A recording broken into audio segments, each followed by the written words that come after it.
মৃত্যুর সময় যে কি কষ্ট দেওয়া হয়, এই কষ্টের খবরটা একজন বর্ণনা করেছিলেন। নূহ আলাইহিস সালামের সন্তান ছিলেন একজন, তার নাম ছিল সাম। ঈসা আলাইহিস সালামকে আল্লাহ মুজিজা দিয়েছিলেন, গুরুস্থানের মুর্দাকে উনি যদি ডাক দিতেন আল্লাহর নামে জিন্দা হয়ে দাঁড়ায় যেত। একজন ইহুদি বলে, ঈসা তুমি তো দেখি সব নতুন নতুন মুর্দাকে জিন্দা করো, পুরাতন একজন মুর্দাকে জিন্দা করো দেখি। ঈসা আলাইহিস সালাম বলেছিলেন, পুরাতন মুর্দার ব্যাপারে আমি তেমন জানি না, আপনি আমারে দেখায়া দেন। নিয়ে গেল পাহাড়ের উঁচা একটা টিলার মধ্যে, কবর দেখায়া দিল, এই মুর্দাকে তুমি জিন্দা করে দেখাও দেখি। ঈসা আলাইহিস সালাম কুম বিইذনিল্লাহ বলার সাথে সাথেই কবরের মুর্দা জিন্দা হইয়া দাঁড়ায়া যায়।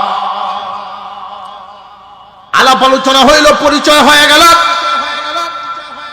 ঈসা আলাইহিস সালাম জিজ্ঞাসা করেন, তাহলে আপনি কি দুনিয়াতে আরো কিছুদিন থাকবেন? যদি থাকেন আল্লাহর কাছে অনুমতি নেই।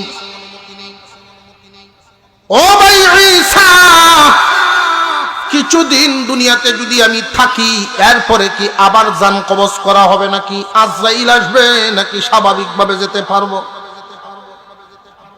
ঈসা আলাইহিস সালাম বলেন, হ্যাঁ, আজরাইল আইসা জান কবজ করবে। সাম বলেন, না, তাহলে আমার দরকার নাই। আজরাইলকে আপনি এত ভয় পান কেন?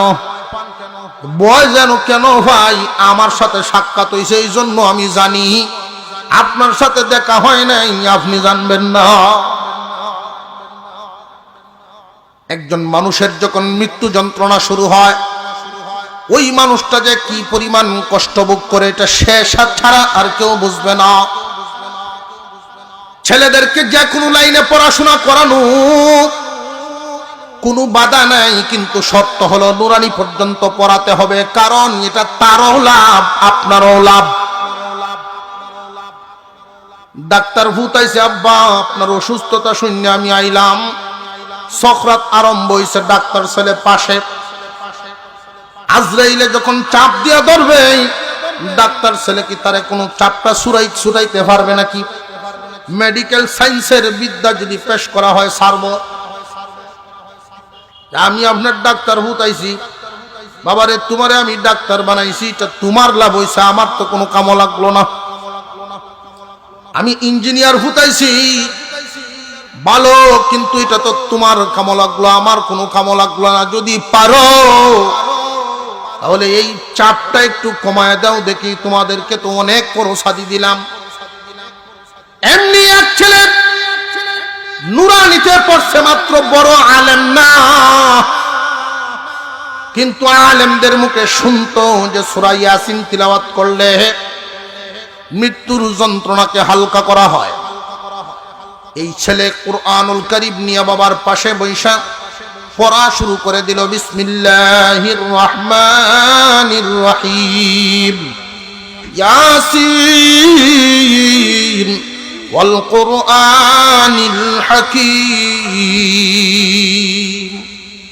যেই মাত্র কুরআনুল কারীম সহিহ শুদ্ধভাবে মুমূর্ষু ব্যক্তির কাছে তিলাওয়াত শুরু হয়, আল্লাহ রাব্বুল আলামিন ডাক দিয়া বলেন, ফেরেশতারা রে, তোমাদের কানে কি আমার কালামের আওয়াজ পৌঁছে নাই?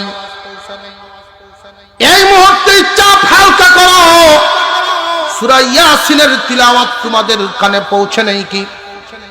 এরপরেও যদি হালকা না করিয়া দাও, তাহলে আমার কালামের ইজ্জত রক্ষা হয় না।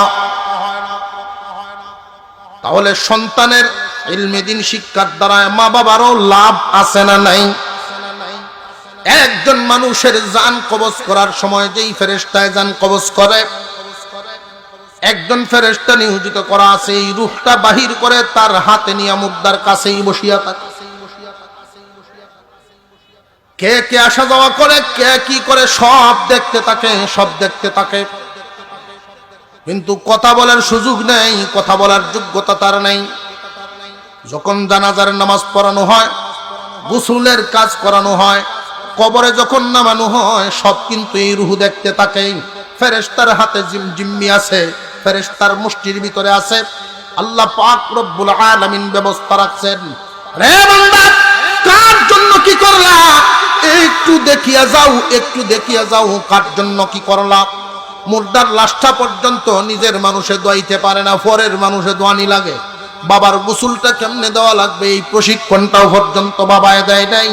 অথচ দুনিয়ার সমস্ত শিক্ষায় শিক্ষিত করেছে, বাবা মা বাবা আর জানাজা দাফন কাফন কেমনে করবো এটা জানে না। যখন কবরে নেওয়া হয়, কবরের দিকে নিবে, লাশটা এক জায়গায় রেখে জানাজা পড়ানোর জন্য যখন তৈরি হয়, এই রূহটা খুব আকাঙ্ক্ষা করতে থাকে, হায়রে আমার সন্তান যদি জানাজা পড়ায়া দিতে পারত, সন্তানে যদি জানাজার নামাজ পড়ায়া দিতে পারত। আল্লাহ পাকের পক্ষ থেকে জানানো হবে, এই শিক্ষা কি তুমি দিছিলা নাকি? তোমার সন্তান জানাজার নামাজ পড়ায়া দিবে, এই শিক্ষা তুমি দিছিলা নাকি? ছোট মানুষ, এই ছোট বাচ্চাটা নিজের চয়েস পেশ করতে পারবে না, নিজের পছন্দ পেশ করতে পারবে না। তুমি আমি গার্জিয়ান হিসাবে সন্তানকে যে দিকে নিব, ও সন্তানও সেই দিকেই যাবে।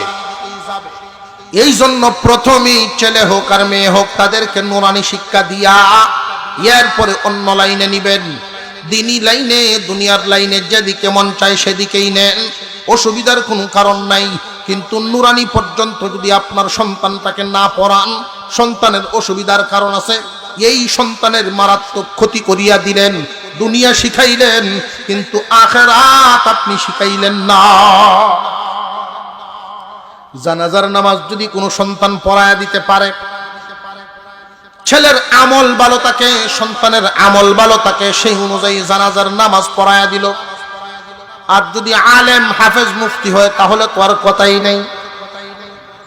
জানাজার নামাজ যখন দাঁড়ায়, সন্তান মা বাবার লাশ সামনে নিয়ে যখন দাঁড়ায় যায়, লক্ষ্য করে দেখবেন অন্যান্য মানুষের জানাজা পড়ানো আর নিজের সন্তানের পড়ানোর মধ্যে বেশ কম আছে। নিজের সন্তান মা বাবার লাশটা সামনে নিয়ে যখন দাঁড়ায় যায়, তার ভিতরে একটা অনুভূতি আইসা যায়, তখন ওই কথাগুলো স্মরণ হইতে থাকে। আমার আব্বা আমাকে মানুষ করার জন্য কি না করেছেন, কত পরিশ্রম করেছেন, আমার বাবা আমার জন্য কত কষ্ট করেছেন। বাজার থেকে মজাই না যদি দেখতেন ঘুমায়া গেছি, ঘুম থেকে জাগায়া তারপরে খাওয়ায়া ঘুম পড়াইতো।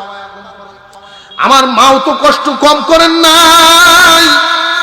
কলিজার টুকরা সন্তানকে মাদ্রাসায় পাঠানোর সময় বাবাই যদি দিতেন 1000, মা আবার লুকায়া লুকায়া দিয়া দিতেন আরো 2-400। এই দৃশ্যগুলো যখন সন্তানের স্মরণ হতে থাকে, লাশ সামনে নিয়া চোখের পানি অটোমেটিক বাহির হইতে থাকে।